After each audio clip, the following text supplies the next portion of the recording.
दोस्तों सर्दी का सीज़न चल रहा है और आप देख सकते हैं हमारे गुलाब का जो रिज़ल्ट है वो मिलना शुरू हो गया है। क्योंकि बहुत सी वीडियोस पहले मैंने डाली हैं गुलाब की केयर कैसे करनी है, कटिंग कैसे करनी है और खाद क्या क्या इस्तेमाल करना है।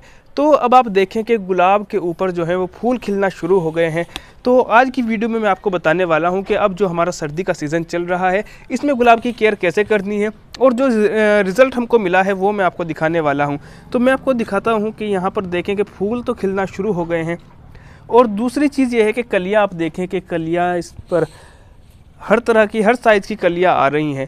हालांकि मैं चाह रहा था कि अभी फूल खिलना शुरू ना हो, कम से कम 10 दिन बाद अभी फ्लावरिंग शुरू होती, लेकिन ये एक नेचुरल सिस्टम है तो इसमें हम कोई अपनी मर्ज़ी की बात या अपनी मर्ज़ी का काम नहीं कर सकते। तो आप देखें कि फूल कितनी अच्छी तरह से खिलना शुरू हो गए हैं। तो दोस्तों अब हमको करना ये है कि एक खाद की मात्रा है उसे कंटिन्यू बनाकर रखना है।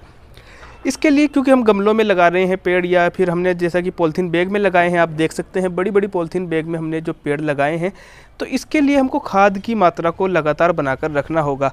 ज़मीन में लगाते हैं तो एक तरह से चल जाता है, वो ज़मीन की जो फर्टिलिटी होती है वो खाद की मात्रा को मेंटेन रख लेती है। लेकिन यहाँ पर हम थोड़े केमिकल के खाद का इस्तेमाल करेंगे।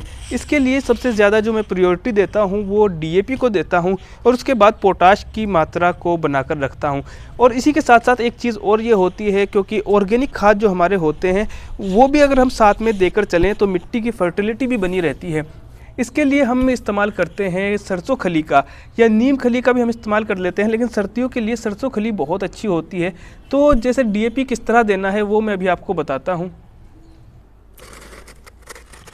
तो दोस्तों ये देखिएगा, ये मेरे पास DAP है।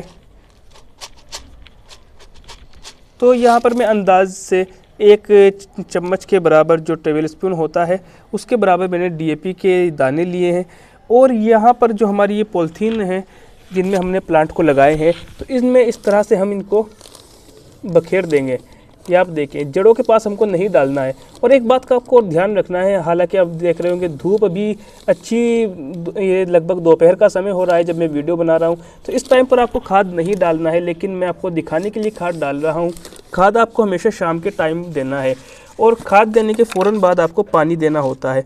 और जब ये खाद, पहले हमने DAP की कुछ मात्रा डाली है, इसी के साथ साथ यहाँ पर आप देखें थोड़े दाने में पोटाश के डाल रहा हूँ, तो ये भी आपको इसी तरह से चारों तरफ डाल देने हैं। ये हमने पोटाश इसमें डाल दिया। अब हमको करना ये है कि एक बार इसकी अच्छी तरह गुड़ाई करेंगे और जब गुड़ाई कर देंगे उसके बाद हम पानी देंगे। और जैसा कि मैंने बताया कि खाद आपको शाम के टाइम डालना है, यानी जब धूप जो है वो ढल चुकी हो उस टाइम आपको अपने प्लांट में खाद देना है।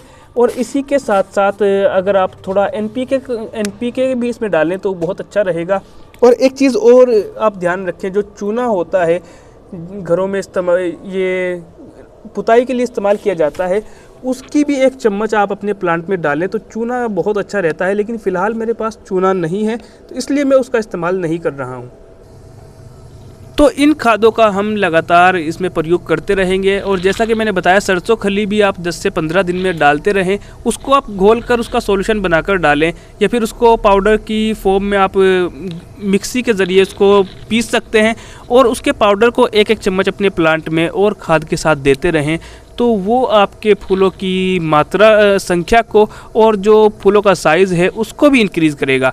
तो ये सब बातों का हम ध्यान रखेंगे तो गुलाब की जो हेल्थ है और गुलाब की जो केयर है वो आप बहुत अच्छी तरह से रख पाएंगे।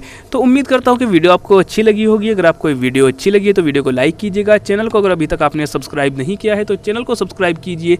यहाँ पर आपको अच्छी अच्छी वीडियोज़ और नई नई इन्फॉर्मेशन प्लांट्स के बारे में मिलती रहेंगी।